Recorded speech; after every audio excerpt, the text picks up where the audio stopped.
Assalamualaikum warahmatullahi wabarakatuh. Untukmu wahai para pecandu rokok. Saya rasa kalau kita berbicara dari hati yang dalam, saya dan Anda wahai perokok sepakat bahwasanya rokok itu buruk. Dan kita bisa lihat, ya, tidak ada satu dokter pun yang menyatakan bahwa rokok itu baik. Para dokter sepakat bahwasanya rokok itu buruk. Meskipun di antara mereka juga banyak yang merokok. Demikian pula kita melihat iklan-iklan yang terpajang dengan begitu megahnya, begitu besarnya di tengah-tengah jalan tentang rokok, terkadang memajang ya gambar orang-orang yang hebat, yang seakan-akan bertubuh sehat, padahal iklannya iklan rokok. Namun kalau kita lihat ternyata di bawah iklan tersebut ada tulisan yang meskipun ditulis sangat kecil namun masih bisa terbaca. Peringatan pemerintah bahwasanya rokok bisa mengakibatkan demikian dan demikian, mengganggu janin, mandul dan lain sebagainya. Oleh karena saya katakan, Anda sang perokok pun tahu akan hal ini. Hati kecil Anda tahu bahwasanya rokok itu buruk, namun Anda tidak kuasa untuk meninggalkannya.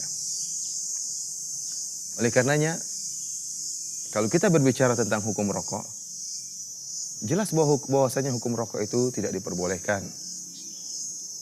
Allah Subhanahu wa taala menyebutkan dalam Al-Qur'an tentang sifat Nabi Muhammad sallallahu alaihi wasallam, nabi kita yang sangat kita cintai, wa yuharrimu alaihimul khaba'ith, bahwasanya Nabi Muhammad sallallahu alaihi wasallam mengharamkan perkara-perkara yang buruk.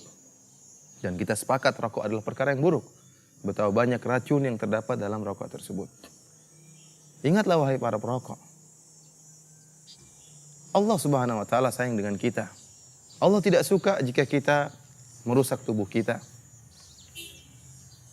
Allah Subhanahu wa taala berfirman, "Wala taqtulu anfusakum, innallaha kana bikum rahima." Janganlah kalian membunuh diri kalian, sungguhnya Allah Subhanahu wa taala sayang kepada kalian. Jasad kita ini amanah. Tidak boleh kita rusak sembarangan. Jasad kita ini akan dimintai pertanggungjawaban oleh Allah Subhanahu wa taala di akhirat kelak. Seorang tidak boleh karena merasa mentang-mentang ini jasad dia, tubuh dia, lantas dia merusak tubuhnya, dia memotong tubuhnya, diharamkan dalam syariat Islam. Oleh karenanya, tatkala Nabi Shallallahu alaihi wasallam berbicara tentang hukum orang yang merusak tubuhnya, ya, kata Nabi Shallallahu alaihi wasallam, "Man qatala nafsahu bihadidatin fahididatuhu biyadihi yaja'u bihi batnahu yaumal qiyamah." Ya, barang siapa yang membunuh dirinya dengan sebilah atau sebuah besi yang tajam, maka di hari kiamat kelak dia akan memegang besi tersebut, kemudian dia tusuk-tusukan besi tersebut di perutnya pada hari kiamat kelak. Demikian juga barang siapa yang man qatala nafsahu bisum, barang siapa yang membunuh dirinya dengan racun, maka pada hari kiamat kelak yatahassahu, maka dia akan minum racun tersebut pada hari kiamat, disiksa oleh Allah Subhanahu wa taala dengan mengkonsumsi racun tersebut di akhirat kelak. Oleh karenanya, ya, tidak boleh kita merusak diri kita. Dan terbukti ternyata banyak orang yang meninggal dunia ya, diakibatkan penyakit kanker yang disebabkan karena mengkonsumsi rokok. Oleh karenanya, tidak perlu kita ragu tentang haramnya hukum rokok. Buktinya tidak seorang pun yang tatkala merokok, dari dalam hatinya, dari naluri hatinya yang paling dalam, kemudian tatkala dia merokok, dia mengatakan bismillah. Tidak ada. Dia malu untuk mengucapkan bismillah. Dia malu kepada Allah Subhanahu wa taala, dia malu kepada para malaikat. Dan tidak ada seorang pun tatkala merokok, setelah merokok dia mengucapkan alhamdulillah. Tidak ada. Kita memakan makanan halal apapun, kita mengucapkan bismillah. Bahkan permen yang kita isap, yang kita makan, kita mengucapkan bismillah. Dan selesai kita makan, kita mengucapkan alhamdulillah. Akan tapi, ya, rokok tidak demikian. Kebanyakan orang merokok tidak mengucapkan bismillah, bahkan dengan tangan kiri menghirupnya. Kemudian setelah selesai pun biasanya cuma diinjak-injak dan tidak mengucapkan alhamdulillah.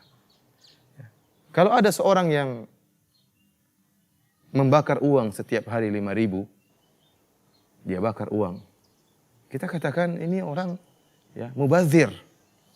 Kenapa dia bakar uangnya? Pada hakikatnya merokok pun demikian. Bahkan saya rasa tiap hari uang yang dia keluarkan lebih dari 5.000 rupiah. apakah kita masih ragu tentang keharaman rokok ini? Oleh karenanya wahai para perokok, usahakanlah tinggalkan rokok yang Anda isap, yang Anda hirup tiap hari karena Allah Subhanahu wa taala.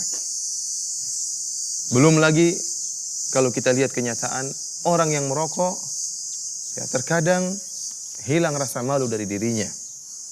Dia hanya memikirkan dirinya, tidak memikirkan orang lain.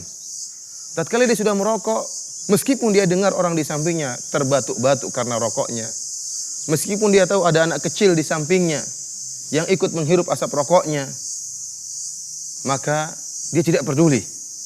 Yang penting dia senang, orang lain dia tidak pedulikan. Oleh karenanya saya terkejut waktu setahun yang lalu tatkala saya melewat di kota Jakarta. Tiba-tiba saya melihat sebuah plakat yang sangat besar. Saya tidak tahu siapa yang meletakkannya. Ada tulisan dia senang sendiri, ya kami sakit bersama. Kira-kira maknanya demikian. Artinya apa? Dia sendiri yang happy, yang isap rokok, yang lainnya kesulitan batuk-batuk menghirup asap rokok. Apalagi dikatakan bahwasanya perokok pasif lebih berbahaya daripada perokok aktif. Dan ini kenyataan yang pernah terjadi dan pernah saya dapati. Saya tinggal di kota Madinah. Di sana ada seorang, ya saya kenal, orang tersebut seorang perawat. Suaminya perokok berat. Sementara dia seorang perawat yang menjaga kesehatan, tapi ternyata dia terkena penyakit paru-paru setelah diteliti akibat asap rokok suaminya yang sering dia hirup. Wanita ini perokok pasif. Akan tapi terkena penyakit berbahaya karena menghirup asap rokok yang sering dihembuskan oleh suaminya. Oleh karenanya, sering kita dapati orang yang merokok hilang rasa malunya. Selanjutnya saya tutup kajian singkat kita ini dengan menyebutkan beberapa manfaat rokok. Ternyata rokok itu ada manfaatnya. Sebagaimana perkataan sebagian orang. Ada yang mengatakan manfaat rokok diantaranya awet muda. Yang pertama. Yang kedua, katanya manfaat rokok bisa menghindarkan masuknya pencuri dalam rumah sang perokok. Dan yang ketiga katanya manfaat rokok adalah menghemat ya belanja rumah tangga, kebutuhan rumah tangga. Dan ada manfaat-manfaat yang lainnya mungkin nanti Anda sang perokok bisa menambahkannya. Kenapa manfaat rokok bisa ya mendatangkan awet muda? Ada yang mengatakan karena banyak orang yang merokok, ya, mereka tidak berumur panjang.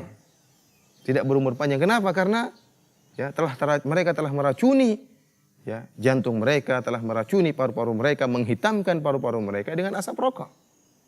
Ini manfaat yang pertama.